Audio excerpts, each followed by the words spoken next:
নমস্কার, স্বাগত। গতকাল আমরা হাল্লা বলে প্রচুর জনসমর্থন পেয়েছি, সেটা ভারত এবং বাংলাদেশের মানুষের জনসমর্থন, এটা আমার স্থির বিশ্বাস।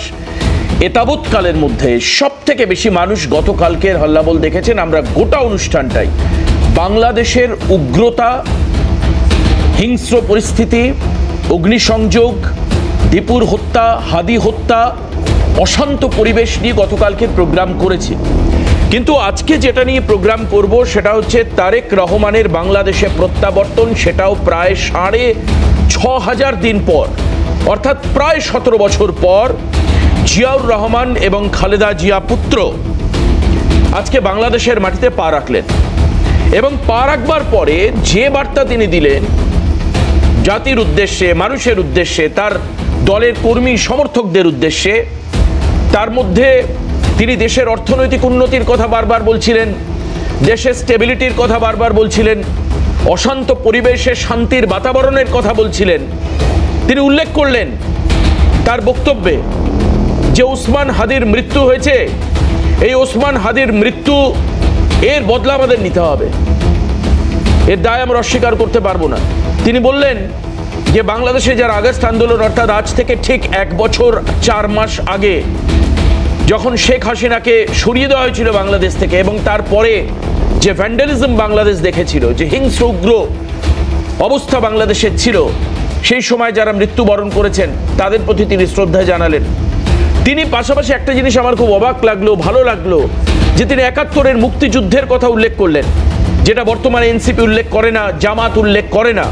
৭১-এর মুক্তিযুদ্ধের ইতিহাসকে তিনি টেনে আনলেন এবং সেই সময়কার শহীদদের কথা বললেন। কিন্তু একটা জায়গায় মিস করে গেলাম, জানেন? এই দর্শক বন্ধু, আমাদের সবাই যারা অনুষ্ঠান দেখছেন তারাও হয়তো তার বক্তব্য পুরোটা শুনলে মিস করবেন। সেটা হচ্ছে বাংলাদেশে ক্রমাগত চলতে থাকা সাম্প্রদায়িক হানাহানির কথা, বাংলাদেশে ক্রমাগত চলতে থাকা দীপু চন্দ্র দাসের মতো মানুষের মৃত্যুর কথা, হত্যার কথা, জ্বালিয়ে পুড়িয়ে থেতলে মেরে ফেলবার কথা। বাংলাদেশে আগস্ট যখন আন্দোলন হচ্ছে ২০২৪-এর ৫ই আগস্টের পর যে উচ্ছৃঙ্খল বাংলাদেশের ছবি সারা বিশ্ব দেখেছিল, ঠিক সেই সময় বাংলাদেশে যে অগণিত হিন্দু বাড়ি জ্বালিয়ে দেওয়া হলো, পুড়িয়ে দেওয়া হলো, মানুষকে পেটানো হলো, নারীর সম্ভ্রম ক্ষুণ্ণ করা হলো, তার কথা তিনি বললেন না। অর্থাৎ আমার একটা জায়গায় দাঁড়িয়ে ছন্দ সংশয় থাকলো যে সাম্প্রদায়িক সম্প্রীতির বাতাবরণ কি বাংলাদেশে ফিরবে? বাংলাদেশে সাম্প্রদায়িক সম্প্রীতির কথা বললে, হিন্দুর কথা বললে কি ভোট পাওয়া যায়? সংখ্যালঘুর কথা বললে বাংলাদেশের আপামর বেশিরভাগ সংখ্যাগুরুরা ঠিকভাবে নেয়, তার অ্যাকসেপ্টেন্সি কি কমে যায়? এই প্রশ্নগুলো আজকে থেকে গেল। কারণ সার্বিক বৃহৎ বক্তব্যে তারেক রহমান সব জায়গায় উল্লেখ করলেও সাম্প্রদায়িক সম্প্রীতি, হিন্দু বাড়িতে আগুন, হিন্দু দোকান ভাঙচুর, লুটপাট, দীপুচন্দ্র দাসের মতো লোকদেরকে থেতলে হত্যার কথা তিনি বলতে পারলেন না? নাকি ভোটের কথা ভেবে বললেন না? নাকি তিনি ভয় পেলেন? এই প্রশ্ন আমাদের কাছে আজকে সব থেকে বড় প্রশ্ন। ঠিক সেখানে দাঁড়িয়ে আজকে আমরা অনুষ্ঠান করব। এবং কেন আপনারা বলতে পারেন যে বাংলাদেশকে নিয়ে এত ভাবনা চিন্তা কিসের? বাংলাদেশ এমন একটা দেশ যেটা ইন্ডিয়ার প্রায় পেটের মধ্যে অবস্থান করছে, যার ৩ দিকের সীমাই হচ্ছে ভারতবর্ষ, ৩ দিকের সীমানাই হচ্ছে ভারতবর্ষ। কাজেই সে আমাদের প্রতিবেশী নয়, প্রায় দেশের মধ্যে ঢুকে থাকে একটি প্রতিবেশী। কাজেই যাদের অস্থিরতা আমাদেরকে অস্থির করবে, যাদের অর্থনৈতিক অচলাবস্থা হয়তো ভারতের উপর খানিকটা প্রভাব ফেলতে পারে, নাও পারে। আমরা কিন্তু ঔপনিবেশিক সাম্রাজ্যে বিশ্বাসী নয়, সেটা ৭১ সাল বুঝিয়ে দিয়েছে। বাংলাদেশকে পরাভূত করে ইন্ডিয়া রাখেনি কোনোদিন। বাংলাদেশ কি খাচ্ছে, কি করছে, কোথায় যাচ্ছে, কোনো বিষয়ে ভারতের ইন্টারেস্ট নেই। কিন্তু ভারতের দিকে চোখ রাঙানোর ইস্যু তো বারবার করে চলছে। এনসিপির নেতা, ইনকিলাব মঞ্চের নেতারা, বাংলাদেশের উগ্রবাদী যারা জেনজি বলে দাবি করছেন, আগস্ট আন্দোলনের যারা পুরোধা, তারা বারবার ভারতকে চোখ রাঙাচ্ছেন, 7 সিস্টার্সের কথা বলছেন, ভারতবর্ষ দখল করে নেওয়ার কথা বলছেন, ভারতবর্ষে ঢুকে। আমি এই কথার আমি খুব একটা গুরুত্ব দিচ্ছি না। আজকে সন্ধ্যায় বাংলাদেশ থেকে ৬০ কিলোমিটার দূরে বসে, মাত্র 60 কিলোমিটার দূরে আমাদের গেস্টকে নিয়ে আমরা কলকাতা স্টুডিও এয়ারপোর্টের কাছে করছি, ভয় পাচ্ছি না তার জন্য। কিন্তু শুধু এটা ভাবছি যে বাংলাদেশে যে সামাজিক অস্থিরতা তৈরি হচ্ছে, তাতে ইন্ডিয়ার নাম বললে বেশ খানিকটা মশলাদার ব্যাপারটা হয়। হয়তোবা ইন্ডিয়াকে গালিগালাজ করলে ভোট বাক্সেও তার মাইলেজ পাওয়া যায়। আমরা এইটা নিয়ে আলোচনা করব আজকে। সেই কারণের জন্য প্রথম স্বাগত জানাচ্ছি, আমার সঙ্গে রয়েছেন বাংলাদেশ থেকে আমাদের গেস্ট মোশাররফ আহমেদ ঠাকুর, বিএনপি নেতা। এর আগেও বহুবার মোশাররফ সাহেবের সঙ্গে আমাদের অনুষ্ঠান হয়েছে, আমরা দেখেছি মোশাররফ সাহেবকে বাংলাদেশ থেকে। তো স্বাগত মোশাররফ সাহেবকে আজকের অনুষ্ঠানে। পাশাপাশি আমি রাজনৈতিক পরিচয় বলবো না আজকে কারোর, আজকে যারা রয়েছেন আমাদের এখানে আমরা প্রত্যেকে ভারতীয়, আমরা ভারতীয়, রাজনৈতিক দলের ঊর্ধ্বে, রাজনৈতিক সত্তার ঊর্ধ্বে ভারতীয়। আজকে আমাদের সঙ্গে রয়েছেন জ্যোতি চ্যাটার্জি একদম কোণা থেকে শুরু করে, তারপরে রয়েছেন অনির্বাণ, তারপরে রয়েছেন শুভাশিস ভট্টাচার্য। আমি তিনজনকেই স্বাগত জানাই। আমাদের বাংলাদেশের অভ্যন্তরীণ বিষয়ে মোশাররফ সাহেব আমাদের কোনো ইন্টারেস্ট নেই, কিন্তু এটা আমরা এটা এই মুহূর্তে এক চিন্তার বিষয় যে বাংলাদেশের স্থিতিশীল অবস্থা, শান্তির বাতাবরণ ডেফিনেটলি ভারতের জন্য জিও পলিটিক্সে একটা গুরুত্বপূর্ণ বিষয়, এটাকে অস্বীকার করার কোনো জায়গা নেই। আজকে তারেক রহমানের পদার্পণ হলো, এরপর আপনাদের ভাবনা চিন্তা কি রয়েছে বাংলাদেশকে নিয়ে? কোন কোন হার্ডলস বিএনপিকে রিসেন্ট কামিং ফিউচারে পেরোতে হতে পারে, কি কি সমস্যা রয়েছে? ধন্যবাদ আপনাকে। আপনি নিশ্চয়ই জানেন যে ডক্টর ইউনূসের সরকার গত যে 15 মাস ধরে আছেন, এই 15 মাসের মধ্যে আমি বিশেষ করে গত বছর নভেম্বর মাসে 24 সালের নভেম্বর মাস থেকে ডক্টর ইউনূসের কট্টর সমালোচক হিসাবে আমি কথা বলি। আপনার চ্যানেলেও এর আগে কথা বলেছে।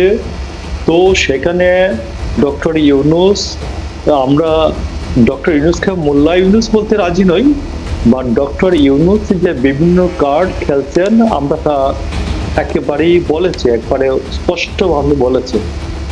তো সেখানে ডক্টর ইউনূসের যে কিংস পার্টি এনসিপি মাঝে মধ্যে ভিন্ন ভিন্ন কথা বলে, আমরা এনসিপির এই কথাগুলোর সাথে আমরা একমত নই, এটা জানিয়েছে। আপনি জানবেন নিশ্চয়ই, বাংলাদেশের বিভিন্ন চ্যানেলে আমি বলেছি যে ডক্টর ইউনূসের এনসিপি কিংস পার্টির নেতা, এনসিপির নেতা হাসনাত আব্দুল্লাহ, তিনি বলেছেন যে একটা আমার পার্শ্ববর্তী রাষ্ট্রের হাই কমিশনারকে, রাষ্ট্রদূতকে লাথি দিয়ে বের করে দেওয়ার জন্য। একদম আমি বলেছি, আমি অন্তত 5টা চ্যানেলে 2 দিনে বলেছি যে এটা বাংলাদেশ, এটা আধুনিক রাষ্ট্র, এটা 71 সালে যুদ্ধের মাধ্যমে অর্জিত একটি রাষ্ট্র, বিনির্মিত একটি রাষ্ট্র। এই রাষ্ট্র এটা কারো জমিদারি নয়। এই জমিদার পুত্রের মতো ডক্টর ইউনূসের যে কিংস পার্টির নেতা হাসনাত আব্দুল্লাহ বলবেন যে অন্য রাষ্ট্রের সাথে এইরকম সম্পর্ক করো, এটার সাথে আমরা একমত নই, এটা কোনো জমিদারি নয়। ডক্টর ইউনূসের এই পুত্রকে বলেছি যে জমিদার পুত্রের মতো কথা বলবেন না। আমরা এর আগেও আপনি দেখবেন যে আমরা স্পষ্টভাবে, আমি অন্তত বলেছি যে উদীচী, ছায়ানট এবং ভারতীয় উপ হাই কমিশনের সামনে যে বিক্ষোভ এবং ময়মনসিংহের দীপুচন্দ্র দাসের উপর যে অনন্ত নৃশংসতা, এই অনন্ত নৃশংসতার সম্পর্কে আমি স্পষ্টভাবে বলেছি। না, আপনি বলেছেন আপনার বিষয়ে মোশাররফ সাহেব, আপনার বক্তব্যের বিষয়ে আমার কোনো অসুবিধা নেই। আপনার বাংলাদেশের মিডিয়াতে আপনি যা বলেছেন তার মধ্যে আমি 2টো বক্তব্য শুনেওছি, কিন্তু আজকে আপনার নেতা, আজকে আপনাদের যুবরাজ তিনি আসলেন, তিনি তো এই ভরা মঞ্চে দাঁড়িয়ে কোথাও সাম্প্রদায়িক সম্প্রীতির কথা কি বলেছেন? আমার যদি ভুল হয় আমাকে শুধরে দেবেন, আমি মোটামুটি 90% আমি শুনেছি যে উনি কোথাও দীপুচন্দ্র দাস এবং হিন্দুদের যে অস্থির অবস্থা, সংখ্যালঘুদের যে শিকড় ছেড়ে যাওয়ার কন্ডিশন, যেটা বর্তমানে গত 1.5 বছরে আরো বেশি হয়েছে, আগেও ছিল এখন বেশি হয়েছে, অত্যন্ত বেশি হয়েছে, এই নিয়ে কেন উনি কিছু বলতে পারলেন না? কোন বাধ্যবাধকতা ছিল মোশাররফ সাহেব যে উনি পারলেন না বলতে? সেটা না, আপনি দেখবেন যে আমাদের তারেক রহমান সাহেব যে বিএনপির ভারপ্রাপ্ত চেয়ারম্যান, তিনি যে বক্তব্যটা রেখেছেন, এটা কোনো ড্রাফট বক্তৃতা না, এটা লিখিত কোনো বক্তব্য না, এটা খুব অল্প একটি শর্ট একটা বক্তৃতা। এবং তিনি তার মায়ের কাছে যাওয়ার পথে এবং দীর্ঘ তার যাত্রার পথে তিনি, আপনি দেখবেন যে 11:50 দিকে ঢাকার মাটি স্পর্শ করেছেন এবং তাকে তিনি স্টেজে যখন নামেন তখন 3:50 অথবা 55 এইরকম। তো আমি ওখানে কাছাকাছি ছিলাম।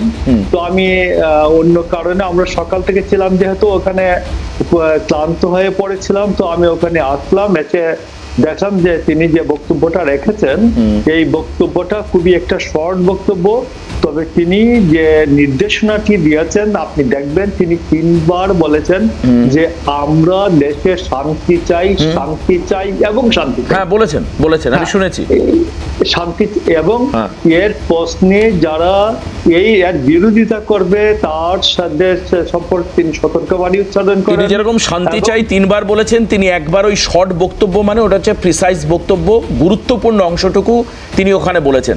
উনি ওসমান হাদির কথা তো ভুলে যাননি শর্ট বক্তব্যে বলতে গিয়ে। মোশাররফ সাহেব উনি তো ভুলে যাননি বাংলাদেশের আর্থিক উন্নতির কথা বলতে, দাদা বাণিজ্যের ডেভেলপমেন্টের কথা বলতে। উসমান হাদির কথা উনি বলেছেন, কিন্তু একই সময়ে ঘটা আরেকটি নির্মম নৃশংস হত্যার কথা তিনি দেখুন, আমি কিন্তু ওনাকে দোষ দিচ্ছি না, হয়তো কোনো কম্পালশন থেকে উনি বলতে পারেননি, হয়তো ভারত বিরোধিতাটা জিগিয়ে রাখতে পারলে ওনার ভোট বাক্সে লাভ হতে পারে। There is no compulsion. আমরা স্পষ্টভাবে বলেছি যে জামাতের সাথে বিএনপির একটা ঐক্য ছিল এক সময়, এটা সম্পূর্ণ নির্বাচনী ঐক্য, এটা আদর্শিক ঐক্য নয়। এবং আমি আপনাকে বলি, তার মানে আপনারা এখন জামাত থেকে, মোশাররফ সাহেব একটু বলুন, আপনারা জামাত থেকে এনসিপি থেকে সমান দূরত্বে। আপনি জানবেন যে সাম্প্রদায়িকতা এবং জাতীয়তাবাদ একসাথে কখনো যায় না, এবং জাতীয়তাবাদের সর্বোচ্চ পর্যায়টা হচ্ছে আন্তর্জাতিকতাবাদ। জাতীয়তাবাদের সাথে কখনোই সাম্প্রদায়িকতা যায় না, এবং এই সাম্প্রদায়িকতাকে আমরা অবশ্যই সর্বক্ষেত্রে সাম্প্রদায়িকতাকে নির্মূল করার জন্য, সাম্প্রদায়িকতাকে সমাজ থেকে বাদ দেওয়ার জন্য আমরা লড়াইটা করছি।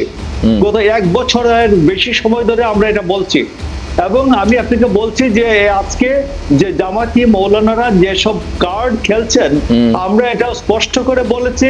এবং আপনি দেখবেন যে ডাকসু ভোটে যখন জগন্নাথ হলে যে ইসলামী ছাত্র শিবির মাত্র 10টি ভোট পেয়েছে এবং ম্যাক্সিমাম ভোট পেয়েছে ওখানে 90%। আমি আবারও আপনার কথা সব মেনে নিচ্ছি, ভোট বাক্সে রিফ্লেক্ট শেষ করি, পয়েন্টটা ব্রেক করি। আচ্ছা, তো সেখানে সংখ্যালঘু আমাদের ভাইয়েরা অবশ্যই ভাই বোনেরা ঢাকা বিশ্ববিদ্যালয়ে সেখানে জাতীয়তাবাদী ছাত্র দলকে তাদের আশ্রয় ভরসাস্থল মনে করে।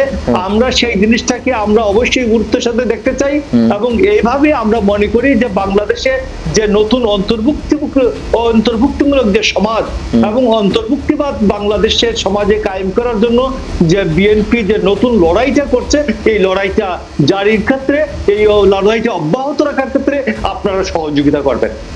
বেশ, আমি কিন্তু আমার মনে হয় যে ভারত বিরোধিতার কথা বা ভারতের বিরুদ্ধে কথা বলা, এটা আপনাদের মতো যারা সিনিয়র লিডারশিপ রয়েছেন বিএনপির, হয়তো তারা বলছেন না, কিন্তু ইয়াং জেনারেশন বা নতুন যে প্রজন্ম উঠে আসছে, সেটা এনসিপি হতে পারে, জামাত হতে পারে, আমি জানি না যে বিএনপির তারা আছে কি না কেউ, তারা কিন্তু বিভিন্ন স্লোগানে বিভিন্ন সময়, বিশেষ করে হয়তো এনসিপি বা জামাতের এরাই করছে, আমি জানি না যে আপনাদের ছাত্র সংগঠন তারা কি বলছে, কোথাও না কোথাও ভারত বিরোধিতা তাদেরকে মাইলেজ দিচ্ছে। আমার কথা হচ্ছে যে অভ্যন্তরীণ ঘুণ ধরানোর ক্ষেত্রে দুটো কারণ থাকতে পারে।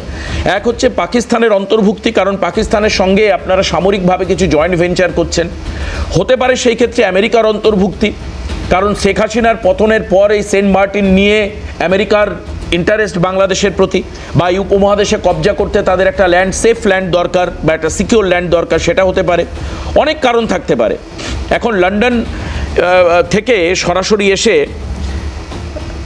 এইখানে এখন আপনারা কিভাবে তারেক রহমান সেটাকে কন্ট্রোল করবেন, নির্বাচনী লড়াই লড়বেন, আপনারা ভারতের বিরোধিতা করবেন কি করবেন না। তবে এটা ঠিক যে প্রায় অর্ধ শতাব্দী প্রাচীন একটি রাজনৈতিক দল, অ্যাটলিস্ট আপনাদের কাছ থেকে কিছু কনস্ট্রাকটিভ জিনিস আমরা ভারতীয় হিসাবে আশা করব। আমি চলে যাই এই আলোচনা, অনির্বাণ আমাদের সঙ্গে রয়েছে। অনির্বাণ, তারেক রহমানের আশা বা বিএনপি রাখা, এখন অল্টারনেটিভ বলতে যারা রয়েছেন বাংলাদেশে, ফেব্রুয়ারির 12 তারিখে ভোট, আমাদের ভোট ঘোষণার আগেই বাংলাদেশে ভোট হবে। তুমি এটা মানবে ডেফিনেটলি যে পশ্চিমবঙ্গ এমন একটা রাজ্য যেখানে বসে আমরা অনুষ্ঠান করছি, বাংলাদেশের উচ্ছৃঙ্খল পরিস্থিতি সব থেকে বেশি প্রভাবিত করতে পারে পশ্চিমবঙ্গকে। ঠিক সেরকম জায়গাটায় দাঁড়িয়ে আরও একাধিক ইস্যু রয়েছে যেটা পশ্চিমবঙ্গের সঙ্গে বাংলাদেশ টাই হচ্ছে বা প্রভাব ইনফ্লুয়েসড হচ্ছে পশ্চিমবঙ্গ। এই রকম জায়গায় দাঁড়িয়ে ঠিক কোন ধরনের অবস্থা তুমি প্রত্যাশা করবে, এবং যেভাবে বাংলাদেশের সংখ্যালঘুরা প্রতি রাত বিভিন্ন সেক্টরে, আমি বলছি না এটা এক ম্যাসিভ আকারে হচ্ছে, কিন্তু বিভিন্ন গ্রামে গঞ্জে প্রত্যন্তর এলাকায় যেভাবে বিনিদ্র রাত কাটাচ্ছে, সেটা নিয়ে তুমি কতটা চিন্তিত ভাবিত? একটা কথা প্রথমে বলি, বাংলাদেশের অনির্বাণ পরিস্থিতি, একটা ছোট্ট বিরতি নিয়ে নি প্লিজ। সরি, আমি হঠাৎ করে মাঝখানে বলবার জন্য আমি একটা ছোট্ট বিরতি নিই। বিরতির পর ফিরে এসে অনির্বাণ, জ্যোতি এবং শুভাশিস দা পরপর বলবেন, সঙ্গে থাকবেন। অনির্বাণ শুরু করেছিল, প্লিজ। বাংলাদেশের কোনো পরিস্থিতির কারণে পশ্চিমবঙ্গে কিছু একটা প্রভাব পড়বেই, প্রথম কথা এটা ধরে নেওয়ার কোনো কারণ নেই। কেন প্রভাব পড়তে হবে? বাংলাদেশ একটি বড় রাষ্ট্র, অন্য একটি রাষ্ট্র। আমরা নির্দিষ্টভাবে তাদের যে ইতিহাস আমাদের রয়েছে, বাঙালির ইতিহাস, বাংলার ইতিহাস, এখানে সামাজিক স্তরে, এখানে বিভিন্ন জীবনের বিভিন্ন স্তরে আমরা একে অপরের সঙ্গে সম্পৃক্তই থেকেছি। রাজনৈতিক কারণে ভাগ হয়েছে, এটা আলাদা কথা, কিন্তু রাজনৈতিকভাবে যে অস্থিরতা বাংলাদেশে হবে, তার সরাসরি প্রভাব পশ্চিমবঙ্গে পড়তে হবে, এটা আসলে কোনো রাজনৈতিক মহলের চাহিদা। এটা হবে, এটা হতেই হবে, ব্যাপারটা আদৌ এরকম নয়। যদি তাই হতো তাহলে আসামেও তো হওয়ার কথা, ত্রিপুরাতেও তো হওয়ার কথা। এই 2026-এ যেমন বাংলায় ভোট আছে, নির্বাচন আছে, আসামেও নির্বাচন আছে, তার কয়েক বছরের মধ্যে আবার ত্রিপুরাতে নির্বাচন আছে। ধরো কালকে তোমাকে আমি একটা ছোট্ট ইনস্ট্যান্ট বলে অনির্বাণ, কালকে বিজেপির তরফে এবং কিছু হিন্দু সংগঠন তারা দীপু হত্যার প্রতিবাদ সীমান্তে দাঁড়িয়ে শান্তিপূর্ণভাবে খোলকর্তাল বাজিয়ে করেছেন। হ্যাঁ, মানে তুমি কি চাও তাহলে যে বাংলাদেশে, এবং এটা একই সঙ্গে বিজেপি শাসিত ত্রিপুরাতেও হয়েছে, তা তুমি কি বলো যে এগুলো ধরো ফুলবাড়ি সীমান্তে আজকে বাংলাদেশের ট্রাক চালকদের উপর অত্যাচার হচ্ছে। আমাদের কাছে খবর আছে বাংলাদেশে যারা মাল নিয়ে গিয়েছিল বা যারা মাল নিয়ে ফিরছে, তাদের মধ্যে যারা ভারতীয় রয়েছে তাদের বিভিন্ন জায়গায় স্পট করা হচ্ছে, তাদের থামিয়ে তাদের উপর নানা রকম অত্যাচার, গালিগালাজ, মালপত্র লুটপাট এগুলো করা হচ্ছে। তাহলে ফুলবাড়ি সীমান্তে যদি বিক্ষোভ হয়, সেই প্রভাবটা তুমি চাইছো না, মানে সেই ইম্প্যাক্টটা পশ্চিমবঙ্গে পড়বে না, মানে মুখ বন্ধ করে থাকবে লোক। প্রথম কথা, বাংলাদেশ যেহেতু একটি পররাষ্ট্র এবং ভারত সরকারের নিরিখে এখনো একটি বন্ধু রাষ্ট্র, এবং ভারত সরকার এখনো পর্যন্ত অফিসিয়ালি ইউনুসকে কোনো অ্যাকনলেজ করেনি, রেকগনাইজ করেনি বাংলাদেশের হেড হিসেবে। শেখ হাসিনাকেই তারা এখনো পর্যন্ত মানে। সেই শেখ হাসিনা এখনো আমাদের ভারতবর্ষে রয়েছেন। আমরা চাই বাংলাদেশ নিয়ে কূটনৈতিক স্তরে ভারত পদক্ষেপ করুক। মিডিয়া ট্রায়ালের মাধ্যমে বাংলাদেশে এটা হয়েছে ওটা হয়েছে, অতএব শুভেন্দু এখানে লাফাবে, বিজেপির অন্য নেতারা লাফাবে, তাদের প্রক্সি সংগঠনরা লাফালাফি করবে। এটা করে পশ্চিমবাংলাকে অস্থির করে তোলা হবে, সাম্প্রদায়িক উত্তেজনা তৈরি করা হবে, হিন্দু বনাম মুসলমান লড়াই লাগানোর চেষ্টা করা হবে। এইটার বিরুদ্ধে আমরা, যারা আপনারা বলছেন বা আপনারা মনে করছেন যে বাংলাদেশে হিন্দু হত্যা কোটানকোট, তার বিরুদ্ধে বিশালভাবে নেমে পড়েছে লোকজন। আপনি আমাকে বলুন তো, বা এই কদিন আগে ছত্তিশগড়ের একজন শ্রমিককে যখন কেরালায় পিটিয়ে মারা হচ্ছে, তিনিও হিন্দু, তাদেরকে পিটিয়ে মারছে এই আপনাদের ভাষায় হিন্দুত্ববাদী যে সংগঠন, তার বিরুদ্ধে তো কোনো রকম প্রতিবাদ হচ্ছে না। বাংলাদেশে যেমন একদিকে দীপু দাসকে হত্যা করা হয়েছে নৃশংসভাবে, অন্যদিকে বিএনপির নেতা বেলাল হোসেনের 7 বছরের একটি বাচ্চা মেয়েকে জীবন্ত পুড়িয়ে মেরে দিয়েছে। তার বিরুদ্ধে কথা বলবেন না? তার বিরুদ্ধে যদি মানুষের হয়ে কথা বলতে না পারে, তাহলে আসলে আপনি হিন্দুর হয়েও কথা বলছেন না, মুসলমান হয়েও কথা বলছেন না, আপনি কথা বলছেন নিজের হয়ে।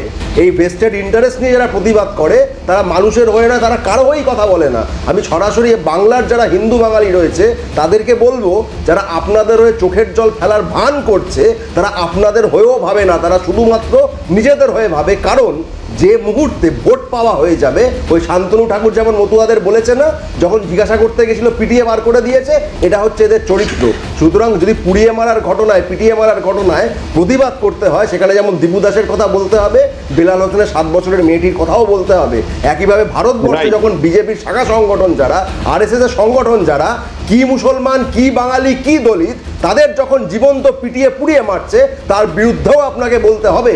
যদি আপনি সেটা বলতে না পারেন, তাহলে আমি ধরেই নেব আপনি মানুষের বেশে আসলে শয়তান, এবং সেই শয়তানদের প্রতিবাদের আমার কাছে কোনো মূল্য নেই। জ্যোতি প্লিজ। ঘটনাটা হচ্ছে যে আজকে এই যে দীপু দাসের ঘটনাটা তো প্রথম নয়, এর আগে নাসিরনগর থেকে শুরু করে কুমিল্লা, তারপরে হচ্ছে আপনার একাধিক জায়গায় ময়মনসিংহ, আপনার হচ্ছে চট্টগ্রামে হয়েছে, ঢাকাতে হয়েছে, তখন কিন্তু প্রতিবাদ লক্ষ্য করতে পারেন। সব থেকে ইন্টারেস্টিং ব্যাপার হচ্ছে যে পার্টির কথা বললো অনির্বাণ দা, বা যে পার্টি থেকে উনি বিলং করেন, হরগোবিন্দ দাস চন্দন দাসের বেলায় চুপ থাকেন এবং দীপু দাসের বেলায়ও চুপ থাকেন। অদ্ভুত। বিষয়টা হচ্ছে যে আলটিমেটলি হিন্দু হলেই এদের চুপ থাকতে হবে, কিন্তু গাঁজার বেলায় এরা সরব হবে।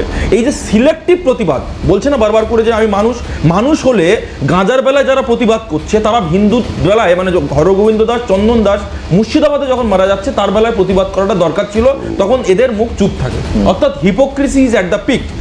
বিষয়টা হচ্ছে যে বাংলাদেশে আজকে তারেক রহমান প্রত্যাবর্তন করেছে, আমরা অবভিয়াসলি স্বাগত জানানো উচিত। তার কারণ হচ্ছে বাংলাদেশে যে বিগত এই 1.5 বছরে যে সরকারটা চলছিল এনজিও মার্কা সরকার, অর্থাৎ সবসময় একটা কম্প্রোমাইজ করার। আপনি ভাবুন ভারতকে যে হিসেবে দেখে দেওয়া হলো, ভারতকে আপনি বলুন যে মানে ওসমান হাদির খুনি সে ভারতে চলে আসলো এই গুজব রটিয়ে দিয়ে ভারতের খুন করেছে অমুক তমুক উইদাউট এনি এভিডেন্স। সমস্ত ভারতকে, একমাত্র ওমর হাদির বক্তব্য কালকের পরে পুরো ঘটনা 360 ডিগ্রি টার্ন ওভার। না, এটা তো প্রথম থেকেই বলে যাচ্ছিলাম। কারণ হচ্ছে যে আপনি বলেন এটা বলছে একটা ছোট সুড়ঙ্গের ভিতর দিয়ে গেছে, তো সেই ছোট সুড়ঙ্গের ভিতর দিয়ে যখন আওয়ামী লীগ নেতারাই যখন পার হয়েছে, তো সেখানে প্রশাসনের নজরদারি কেন বাড়ানো হয়? একদম নাম্বার 1। নাম্বার 2 হচ্ছে যে এই এতদিনে ফিলিপের কথা আসছে, ফিলিপ পাচারকারী, কিন্তু তাকে সবাই চেনে, পুলিশ জানে, সীমান্ত রক্ষা বাহিনী জানে, কেন তাহলে ব্যবস্থা নেওয়া হলো? এক্স্যাক্টলি। এবার তার কংক্রিট প্রমাণ কি তারা দিতে পেরেছে ভারতীয় হাই কমিশনারকে যে আমাদের কাছে এই কংক্রিট প্রমাণ রয়েছে যে আলটিমেটলি এই যে প্রমাণের জোরে আমরা বলতে পারছি যে হাই কমিশনার অফিস আমি ঘেরাও করব। অর্থাৎ মানে এই যে ফ্রিঞ্জ এলিমেন্টগুলোকে যে মোহাম্মদ ইউনূস যে লালিত পালিত করছে, ফলে আপনি দেখুন যে ভারত বাংলাদেশের সার্বভৌমত্বকে, বাংলাদেশের স্বাধীনতাকে কারা বিপন্ন করছে। আজকে ধরুন ভারত একটা পরাশক্তি, ভারত তো তার মানে 7 সিস্টারের সঙ্গে যে কথা বলবে, যে চিকেন নিয়ে কথা বলবে, তাদের সঙ্গে তো সমঝোতা করবে না ভারত তাদেরকে দাঁত ভাঙা জবাব দেবে। তার কারণ সার্বভৌমত্বের কোশ্চেনে আমরা তো আপোষ করব না। এইবার কারা ইনভাইট করছে ভারতকে যে ভারত যুদ্ধে জড়াক এবং বাংলাদেশকে একটা ইউক্রেনের মতো একটা ব্যর্থ রাষ্ট্রে পরিণত করা? কিন্তু এটা কারা করছে, এর পিছনে কারা? এই যে ফ্রিঞ্জ এলিমেন্ট মানে জামাত। আমার তো মনে হয় না যে হাসনাত আব্দুল্লাহ নিজে বলছে, এনসিপি লিডাররা নিজে, আমি বলছি তো কারা বলাচ্ছে কথাটা। বিষয়টা হচ্ছে জামাত যদি হয় আপনার মার্কেট, তার যে দোকান হচ্ছে এই আপনার গণজাগরণ মঞ্চ বলুন, ইনকলাব মঞ্চ বলুন বা এনসিপি বলুন, এরা হচ্ছে এক একটা দোকান। এইবার ঘটনা হচ্ছে এর পিছনে আপনার পাকিস্তানের মদত বা সিআই এর মদত তো আছে, যেটা আপনার যে টেরেন্স জ্যাকসন তাকে যেভাবে মানে হত্যা করা হলো, আমেরিকা চুপ সেটা নিয়ে। এবার এই পরিস্থিতি দাঁড়িয়ে সামগ্রিকভাবে যেটা মানে আমরা যেটা বলতে চাই সেটা হচ্ছে একটা স্থিতিশীল বাংলাদেশ। মানে সেটা কি বিএনপি বা তারেক রহমান আনতে পারে?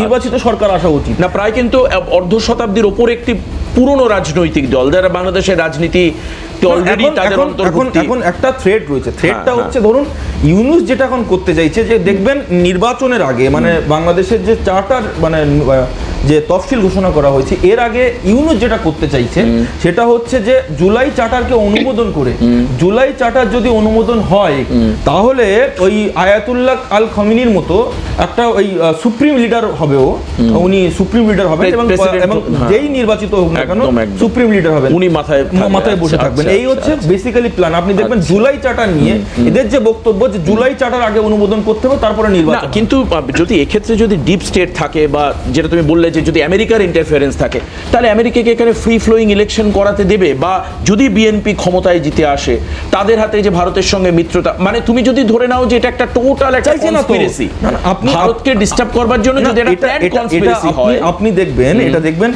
অনেক দিন আগে আপনার আমি নামটা ভুলে যাচ্ছি, মানে ইউএসএ সিআইএ এর একজন উচ্চপদস্থ কর্মকর্তা, তার বক্তব্য ছিল যে আমরা মিডল ইস্টে এতদিন ওখানে ছিলাম, এবার আমাদের নজর হচ্ছে সাউথ এশিয়ার দিকে।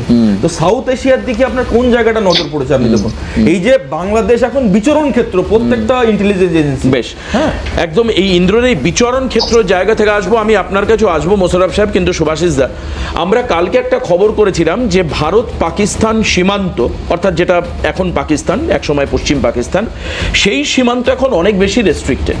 সেখানে অনেক বেশি প্রহরা, অনেক বেশি গুরুত্ব দেওয়া হচ্ছে। সীমান্ত রক্ষা বাহিনী থেকে শুরু করে আর্মি এবং যারা আর্মড ফোর্স রয়েছেন তারা সেখানে সক্রিয়।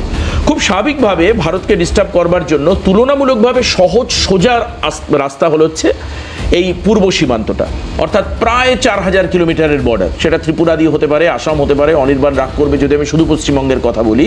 এই যে কোনোটার মাধ্যমেই ভারতে ঢুকে তারা ভারতের মূল স্রোতের মধ্যে চলে আসতে পারে। ভাষাগত, দৃশ্যগত একটা সাজস্যতা রয়েছে, কাজে খুব স্বাভাবিকভাবেই চিনতে অসুবিধা হবে না, মানে মিলে যেতে পারবে মানুষ, সঙ্গে স্লিপিং সেলগুলো রয়েছে। অর্থাৎ এটা কি, এই যে একটা অস্থির অবস্থা বাংলাদেশকে তৈরি করে রাখা কন্টিনিউ, যেটা জ্যোতি বা অনির্বাণ কেউই অস্বীকার করলেন না, একটা অস্থির পরিস্থিতি তৈরি করে রাখা বাংলাদেশের মধ্যে, সেটা কি কোনোভাবে আইএসআই এর এটা একটা প্ল্যান হতে পারে বা পাকিস্তানের? মানে ওই জায়গায় দাঁড়িয়ে প্ল্যানটা, যে যখন ভারত স্টেবিলিটির কথা বলছে, যখন ভারত চোখে চোখ মিলিয়ে কথা বলছে, এরকম একটা দাবি অন্ততপক্ষে সরকার করছে, আপনারা বিরোধীতে নাও মানতে পারেন, সেই জন্যই কি এই সমস্ত পদক্ষেপ? আমি সুভাষিস দার কাছ থেকে শুনবো একটা ছোট্ট বিরতির পর, তারপর সমস্ত বক্তার বক্তব্যের উত্তর আবার দেবেন মোশাররফ আহমেদ। মাথায় রাখতে হবে, নিরাপত্তাজনিত কারণেও এই তারেক রহমানের ভয় পাচ্ছে বিএনপি, কারণ তার জন্য টয়োটা ল্যান্ড ক্রুজার প্র্যাডো এলসি 250 একটি গাড়ির অনুমোদন দিয়েছে বিআরটিএ, অর্থাৎ পুরোপুরি বুলেট প্রুফ গাড়ি ব্যবহার করবেন এবং বেশ কিছু আর্মস অ্যামুনিশন অনুমোদন পেয়েছে। অর্থাৎ নিরাপত্তাজনিত কারণেও ভয় পাচ্ছে বিএনপি তারেক রহমানের। এই ইস্যুতেও আসবো একটা ছোট্ট বিরতির পর, সঙ্গে থাকুন। সুভাষিস দা, যে পরিস্থিতি এখন, আপনাদের প্রত্যাশা কি ভারতের বিরোধী দল হিসাবে? না, এর মধ্যে অনেকগুলো কথা উঠে এসছে যেগুলো খুব রেলিভেন্ট, যেগুলো উত্থাপিত করা উচিত। যেমন ধরো নাও, মূল্যবাদ যে ধর্মের মানুষ দ্বারাই পোষিত হোক না কেন বা মস্তিষ্ক প্রসূত হোক না কেন, মূল্যবাদকে পরিত্যাগ করা উচিত। এবার সেটা যদি সিলেক্টিভ, যদি একটা কথা খুব ভালো বলেছে, সিলেক্টিভ প্রোটেস্ট, ডেফিনেটলি তাই, এটা আমরা কোনো কোনো সময় করছি। এটা যেটা বাংলাদেশে হচ্ছে সেটা আমাদের ভারতেও হচ্ছে, এইভাবে হচ্ছে, কিন্তু সেগুলোকে মানে সিলেক্টিভ প্রোটেস্ট করলে হবে না।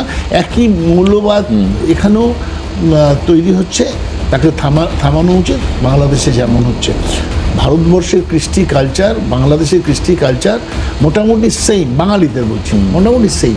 এরা শান্তিতে থাকতে চায়, কিন্তু শান্তিতে থাকতে দিচ্ছে না। এই কটা বছর নয়, 1 বছর কিছু মাস হয়েছে, যবে থেকে ইউনূস সরকার, মানে তত্ত্বাবধায়ক সরকার, আমি সরকার বলবো না, তত্ত্বাবধায়ক সরকার এসছেন, তবে থেকেই আমি দেখছি আনরেস্ট একটা বাংলাদেশে তৈরি হয়েছে। এই বিষয়টা ভয়ঙ্কর আকার নিচ্ছে। আমাদের 1971 সালে যখন আমাদের দুটো দেশ ভাগ হলো, বাংলাদেশ তৈরি হলো, সেদিন একটা রেজলিউশন তৈরি হয়েছিল, লেখা হয়েছিল, সেটা হলো বাংলাদেশে যদি মাইনরিটিরা অ্যাটাকড হয় তাহলে সেখানে ভারতবর্ষের সোলজার ডিপ্লয়েড হবে, এবং যতদিন না শান্তি আসছে ততদিন ওখানে ভারতবর্ষের সোলজার থাকবে। যদি মাইনরিটিরা ডিপ্রাইভড হবে বাংলাদেশের এবং মাটিতে, ডিপ্রাইভ শুধু নয়, মাইনরিটি টর্চার্ড হয়, আচ্ছা, তাহলে পরে সেখানে 1971 সালে সেটা রেজলিউশন ইন্দিরা গান্ধী নিয়ে গেছিলেন, এটা ইউএনএ থেকে বুশের করেছিলেন যখন এটা চুক্তি হয়। মোশাররফ সাহেব বলতে ডেফিনেটলি জানেন, সেটা হলো ভারতবর্ষের সৈন্য ওখানে থাকতে পারবে যতক্ষণ না পিস রেস্টোরেশন হচ্ছে ওখানে। তো সুতরাং এটা সুযোগ ছিল ভারতবর্ষের প্রধানমন্ত্রী, যে যখন দেখতে পাচ্ছে ওখানে মৌলবাদ চারা দিয়েছে এবং হিন্দুদের জ্বলন্ত দেহ এবং মুসলমানদেরও জ্বলন্ত দেহ। সেটা কি 71-এ হয়েছিল? হ্যাঁ, 71-এ এই রেজলিউশনটা নেওয়া হয়েছিল। না, আমি তা বলছি না, কিন্তু এই যে মানে সেই সময় এই যে যেটা এখনো মানুষ থ্যাঙ্কস করে বা বাংলাদেশে অনেককে বলতে শুনছিলাম, যে সেই সময় কিন্তু ভারতের সরকার, অর্থাৎ ইন্দিরা গান্ধী দ্বারা পরিচালিত সরকার, তারা 7 দিনের জন্য বাংলাদেশে ঔপনিবেশিক কায়মত্ব বা কায়েমি শাসন করেনি, কিন্তু প্রভিশনটা সেদিন জানতেন যে এটা হতে পারে। আজকে যারা শাসন ক্ষমতায় আছে, কালকে শাসন ক্ষমতা বদলাতে পারে, বদলালে পরে এই টর্চারটা যেন পারসিস্ট না করে, চলতেই না থাকে, তার জন্য এই রেজলিউশনটা ইন্দিরা গান্ধীর মতন আর দূরদৃষ্টি সম্পন্ন মহিলা নিয়েছিলেন, প্রধানমন্ত্রী নিয়েছিলেন, যেটা হতে পারে। আজকে যেটা দেখতে পাচ্ছি, আজ থেকে 50-55 বছর আগে ইন্দিরা গান্ধী এটা অ্যাসিউম করেছিলেন, ফলে এটা লেখা হয়েছিল তখন। সুতরাং আমাদের স্কোপ আছে যে বাংলাদেশে যদি এটা চলতে থাকে, নীরব দর্শক হয়ে না থেকে আমরা আর্মি রিস্টোরেশন হতে পারে, হ্যাঁ, আর্মি ডেপ্লয়মেন্ট হতে পারে, এবং তার জন্য লেখা রয়েছে। এবার ব্যাপার যেটা হয়েছে, মানব সভ্যতা যত আধুনিক হয়েছে, তত সংখ্যা গরিষ্ঠ, সংখ্যা লঘুদের দেখেছে বলতে তাদের প্রোটেক্ট করেছে সারা পৃথিবী জুড়ে। যেদিন কিনা সংখ্যালঘুরা দাদাবাজি শুরু করে, সংখ্যাগুরুরা দাদাবাজি শুরু করেছে, সেদিনই আনরেস্ট তৈরি হয়েছে যে কোনো দেশে, সেটা ভারত হোক বা বাংলাদেশ হোক। আজকে সেটা কিন্তু বাংলাদেশে হচ্ছে। আমার মনে হয় যে যেই টেক ওভার করুক না, আমাদের ইউনিট সরকারকে দরকার ছিল না তার সাথে সম্পর্ক তৈরি করার, আমাদের ভারতবর্ষে দরকার ছিল না এই যে আদানির যে ইলেকট্রিক চলছে, সাপ্লাই চলছে, বা ইলেকট্রিক ওখানে সমস্ত যাতে মানে সাপ্লাইড হয় প্রপারলি, তার জন্য আদানির সাথে চুক্তিটা আপাতত বন্ধ করা উচিত ছিল, বাণিজ্য বন্ধ করা উচিত ছিল। বাংলাদেশ যখন ভারত নির্ভর, অ্যাবসলিউটলি আজও মানে প্রায় হাজার হাজার কোটি টাকার ব্যবসা চলছে ওদের সাথে। এইটা রেস্ট্রিক্ট করলে তাহলে তো ভারতের অর্থনীতির উপরেও চাপ আসতো। ভারতের অর্থনীতি শুধু বাংলাদেশের উপরে না, মানে আমি বলছি যে ব্যবসা বা বাণিজ্য বন্ধ করাটা, এবং এই ক্ষেত্রে কূটনীতির দিকে সুভাষিস দা দেখতে গেলে অন্য দেশ এর প্রিভিলেজ নিতে পারতো। আমি একটা কথা বলছি, মানে যেমন চাল আমদানি বন্ধ হয়েছিল ভিয়েতনাম এবং পাকিস্তান থেকে চাল আনার, মানে আমি কূটনীতির সেক্টরটা বলছি, আমি এগুলো জানি উঠতে পারে। আজকে মানে কূটনীতি আগে, দেশ আগে, না আমার ব্যবসা আগে, এই জায়গাটা ডিফাইন করতে হবে আমাদের। আমি বলছি, আমি জানি I will be restricted, I will refrain, আমি জানি আমাকে তুমি আটকাবে। ট্রাম্প আমাদের ট্যারিফ বাড়িয়ে চলেছে। ট্রাম্প বলছে এখানে মানে অন্য দেশের লোকেদের এখানে থাকা চলবে না, তাদের ছেড়ে চলে যেতে হবে, তার জন্য আইন করেছে। এটা রাহুল গান্ধী আমেরিকাতে বলেছে এসে এখানে চাকরি নেওয়া চলবে না। তো ঘটনা হলো তাদের দেশকে দেখেছে আগে, যার জন্য ভিসা পাসপোর্টের নিয়ম কানুন বদলে দিয়েছে আমেরিকা। ফলে কি হয়েছে, দেশ আগে তাদের কাছে। আমাদের কাছেও বুঝতে হবে যে ওদের ওখানে যদি আনরেস্টের আমরা ফয়দা তুলতে যাই, কোনো ইলেকট্রাল ফয়দা তুলতে যাই, তাহলে আলটিমেটলি কিন্তু আমাদের ক্ষতি হবে, আমাদের লাভ হবে না বাংলাদেশের সঙ্গে। হ্যাঁ, ডেফিনেটলি। তাহলে তো লং টার্মে ক্ষতি হবে। তুমি শর্ট টার্মে গেন দেখতে গিয়ে, একটা নির্বাচনকে দেখতে গিয়ে, কথা নির্বাচন ধরে নিলাম আমি ভারতবর্ষের কোনো রাজ্যে কোনো নির্বাচনকে দেখছে না ভারতবর্ষ, কিন্তু যদি ধরে নেই দেখছে, তাহলে পরে আমি বলবো যে এক্ষুনি মানে এইটা বন্ধ করা উচিত। কারণ হলো এই ইন দ্য লং রান এটা ক্ষতি করবে, যেটা শর্ট রানে তুমি লাভ চাইছো সেটা ইন দ্য লং রান ক্ষতিগ্রস্ত করবে ভারতবর্ষকে। মানে আনরেস্ট তৈরি হবে, এখানেও তৈরি হতে পারে। তুমি আজকের যে আলোচনাটা করছো, আমি জাস্ট, তুমি খারাপভাবে নিও না, আমার মনে হচ্ছে যেন আমি বাংলাদেশের কোনো টিভি অ্যাঙ্কারের সামনে বসে রয়েছি দেবাশিস। আমরা এত আলোচনা করতে যাবো কেন? আমাদের যখন রেজলিউশন হচ্ছে, আমরা কেন ঝাঁপিয়ে ডিপ্লয় করবো না আমাদের সৈন্য এবং সৈন্য থামিয়ে দেবো না? ইউনিস একটা তত্ত্বাবধায়ক সরকার, ইলেক্টেড সরকার নয়, তার সাথে আমার কিসের এত সক্ষতা? একদম আমি এই জায়গাটা মোশাররফ সাহেবের কাছে যাব এবং না বলবে যদি, কিন্তু এই এতদিন অনুষ্ঠান করছি, এখন আমার মনে হচ্ছে দুজন ম্যাচিওর গেস্ট বসে রয়েছেন, আরেকজন কিরিশ গেস্ট সুভাষিস দা, সব থেকে প্রবীণ রাজনীতির লোক, এখানে সব থেকে বাচ্চাদের মতো একটা কথা বললো যে ভারত সহজেই ওই চুক্তিকে সামনে টেনে বার করবে 71-এ, যেটা ইন্দিরা গান্ধীর সময় চুক্তি ছিল, এবং ভারতের সেনা পাঠিয়ে দেবে, আর বাংলাদেশ সেটা মাথা নত করে অনুগত সৈনিকের মতো মেনে নেবে যে হ্যাঁ আপনাদের সঙ্গে এই লেখা ছিল, আসুন এবার আমাদের এখানে পাকিস্তানে কিন্তু ঢুকে ভারত দাবি করে পাকিস্তানে ঢুকে টেররিজম বন্ধ করেছে, বাচ্চা হয়ে গেছে। আমি বলছি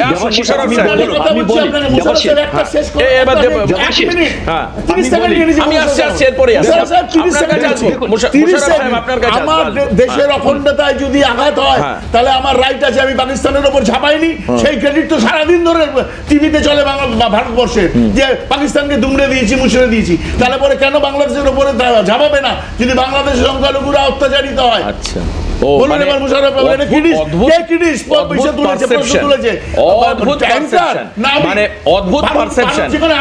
পাকিস্তানে পেহেলগাঁওয়ে জেনোসাইডের জন্য আমি পেহেলগাঁও যাচ্ছি না, তাহলে আমাদের গায়ে থুতু পড়বে।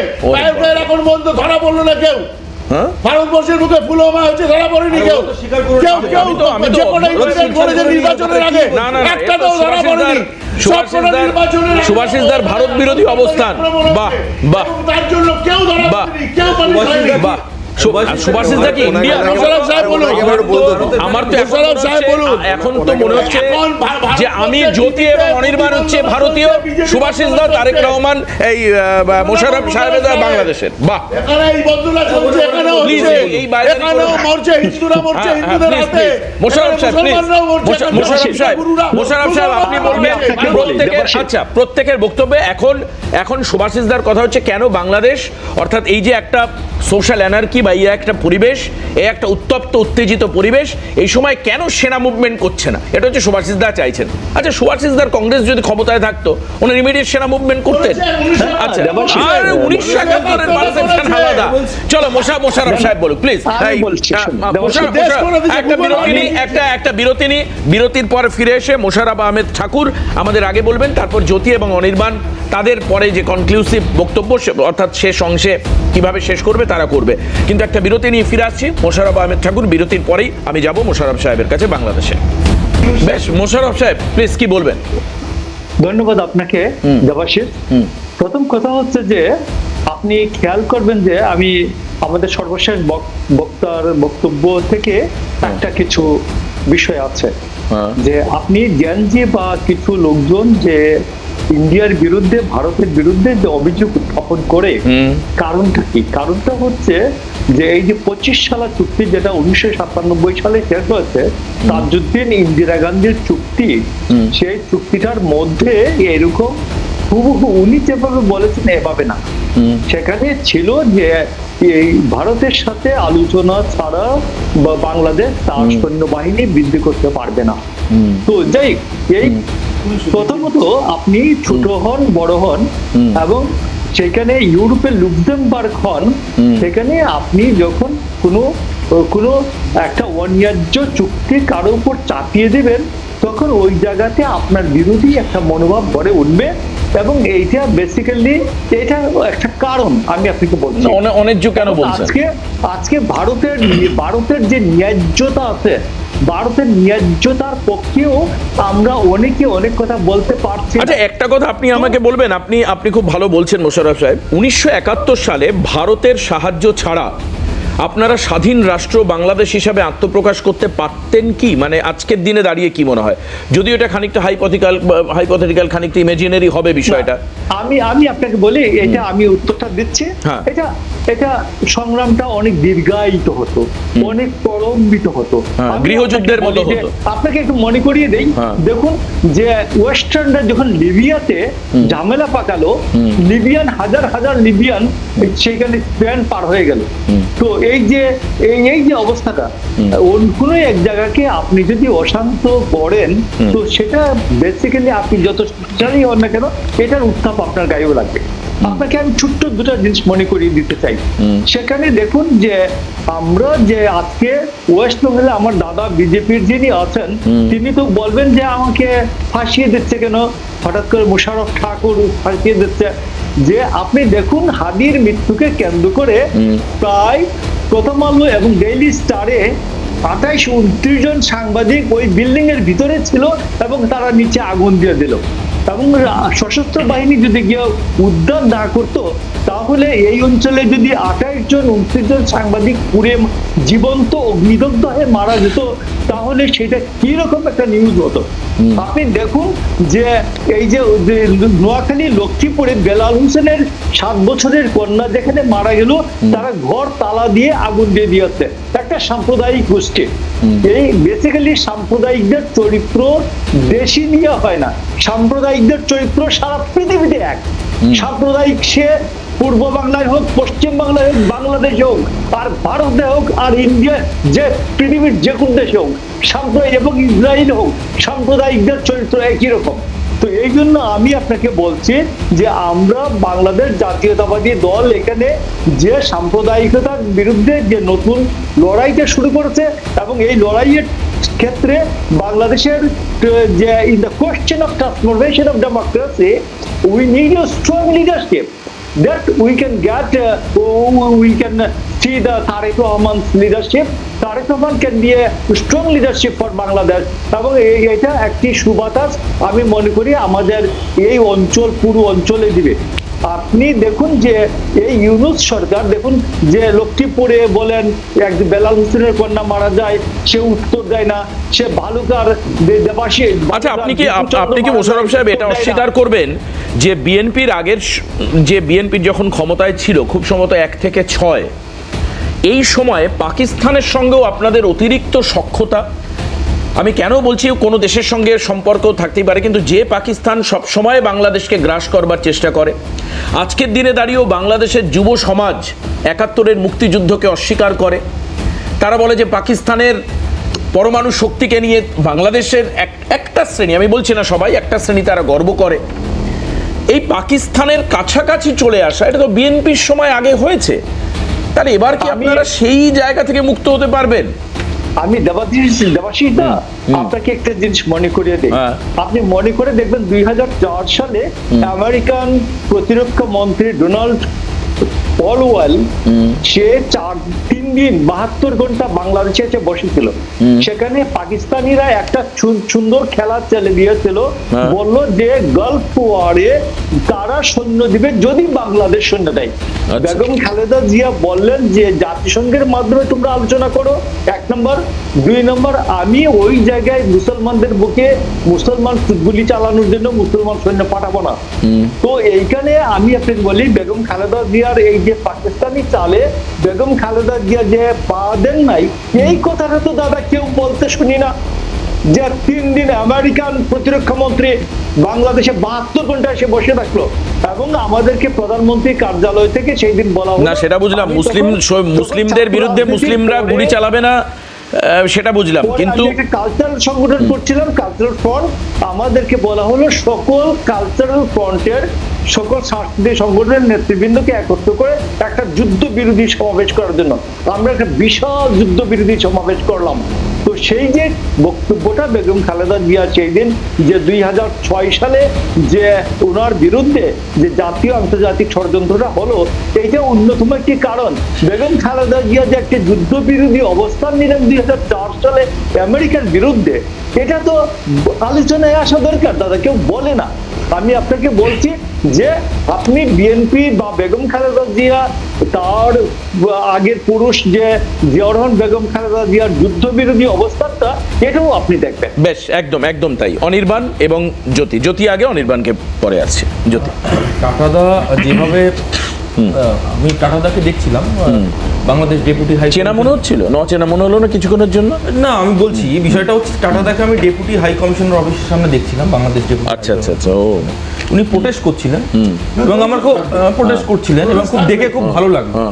কিন্তু টাটাদা একটা দীপুচন্দ্র দাস মিডিয়া হাইপ হয়েছে, তার এই ঘটনার পরিপ্রেক্ষিতে বা বিরুদ্ধে যদি প্রোটেস্ট না করি, হয়তো আমাদের টিআরপি হয়তো লো হয়ে যাবে, সেই জন্য প্রোটেস্ট করছে।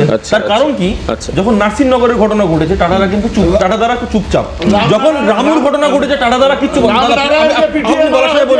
না, উনি তো বললেন, রামু বলার সময় বলেনি, সে একই হিন্দু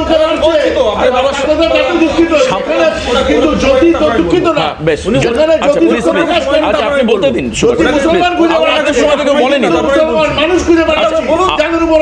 আপনার সময় তো বলেনি ওরা। জ্যোতি প্লিজ ছোট করে অনির্বাণ। 1990-এর দশকে যখন কাশ্মীরি পণ্ডিতরা যখন তার নিজ ভূমে উদ্বাস্তু হচ্ছেন, টাটাদের গভর্নমেন্ট তারা কিন্তু এবং ইন্টারেস্টিং ব্যাপার হচ্ছে সেই কাশ্মীরি পণ্ডিতদের বিরুদ্ধে বাবার কথা বলে, কথা শোনার ধৈর্য রাখুন। আরে ইন্টারন্যাশনাল একটা গেস্ট রয়েছে, আপনি এখানে চিৎকার করছেন, এভাবে মানা যায় না এগুলো। আরে দেশের ভাবমূর্তি ক্ষুণ্ণ করছেন, দেশের ভাবমূর্তি ক্ষুণ্ণ করছেন, আপনি চিৎকার না করে আপনি ওনাকে তো বলতে দিতে হবে। আপনি আপনার সময় বলবেন, আরে বাবা, ওনাকে তো বলতে দিতে হবে। ঠিক আছে, ভালো হচ্ছে। শুনুন, ঘটনা হচ্ছে, দেখুন, যেটা বাস্তব সেটা বাস্তব। We call spade a spade. সেটা বাংলাদেশ হোক, মুর্শিদাবাদ হোক, ক্যানিং হোক, নলিয়াখালী হোক, দেগঙ্গা হোক, যেখানে যেখানে হিন্দুর সংখ্যা কমে গেছে, 100 জন মুসলমানের মধ্যে এই ultimate- প্লিজ প্লিজ আমি বলছি, আবার চিৎকার করছে, আরে যেটা ফ্যাক্ট তো ফ্যাক্ট, আরে আপনি আপনার বলার সময় আপনি বলবেন, আরে আপনি বলার সময় আপনি হোক, তাহলে আপনি বলার সময় আমি বলতে দেবো না, আমি বলতে দেবো না, আমি বলতে দেবো না। শুনুন এবার আমার টাইম অনির্বাণ প্লিজ আমাকে বলতে সময় শেষ হয়ে যদি ভাই প্লিজ বাংলাদেশ ক্যানিং মুর্শিদাবাদ সব বললো আজকে উড়িষ্যাতে বাঙালি শ্রমিক জুয়েল রানাকে এরা পিটিয়ে মেরেছে। আজকের ঘটনা তোমরা বিজেপির লোকজন বাংলায় কথা বলেছিল বলে আজকে পিটিয়ে মেরেছে আমাদের বাঙালি ছেলেকে। আমাদের এই কয়েক ঘন্টা আগের ঘটনা তুমি গেলে কি করে ভাই? জুয়েল রানাকে এরা পিটিয়ে মেরেছে আজকে আজকে দেবাশিস আমি মোশারফ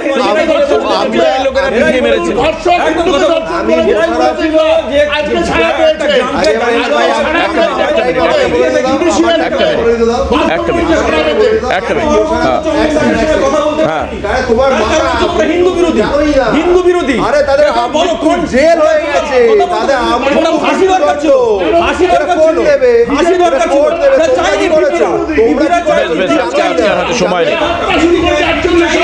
আজকে হাতে সময় নেই আর আমাদের শেষ করতে হবে আজকে। কিন্তু খুব অদ্ভুতভাবে রাজনৈতিক কোন্দল, এটা কিন্তু আমরা আজও সেখান থেকে বেরোতে পারলাম না। কোথাও একটা দাঁড়িয়ে পারসেপশন যে সেট করা যে ভারতের পাশে থাকা এবং কোনো রকম রাজনৈতিক পরিচয় না দিয়েও সেই রাজনৈতিক জাঁতাকলে পৃষ্ঠ হওয়ার মতো অবস্থা, বাংলাদেশেরও কি একই অবস্থা হবে? নাকি আগামী দিনে নতুন সূর্যের দিশা দেখতে পায় বাংলাদেশ এবং পাশাপাশি ভারতের সঙ্গে একটা উচ্চতর সম্পর্ক, উন্নততর সম্পর্ক তৈরি হবে? আমরা মধুর মিত্রতা চাই না বা বাংলাদেশের অভ্যন্তরীণ বিষয় অন্তর্ভুক্তিও চাই না, কিন্তু মিত্রতার সম্পর্ক, বাণিজ্যের সম্পর্ক, অর্থনীতি development, joint venture, joint project. পাকিস্তানের আগে ভারত সুযোগ পাবে, আমেরিকার আগে ভারত কি সুযোগ পাবে সেটা দেখতে হবে। বাংলাদেশ সেই সরকারের পাশে অবশ্যই ভারত মোরালি স্ট্র্যাটেজিক্যালি থাকবে, এটা একদম পরিষ্কার। আজকে এখানেই শেষ করবো আমাদের অনুষ্ঠান। ধন্যবাদ জানাবো জ্যোতিকে, অনির্বাণকে, আমাদের সুভাষিস দাকে এবং মোশাররফ সাহেবকে। সবাইকে ধন্যবাদ জানিয়ে আজকের অনুষ্ঠান শেষ করব। সর্বোপরি আমাদের দর্শকদের আমাদের প্রণাম। আপনারা সোশ্যাল মিডিয়া অনুষ্ঠান শেয়ার করবেন, ভালো থাকবেন, সবার কাছে ছড়িয়ে দেবেন। নমস্কার।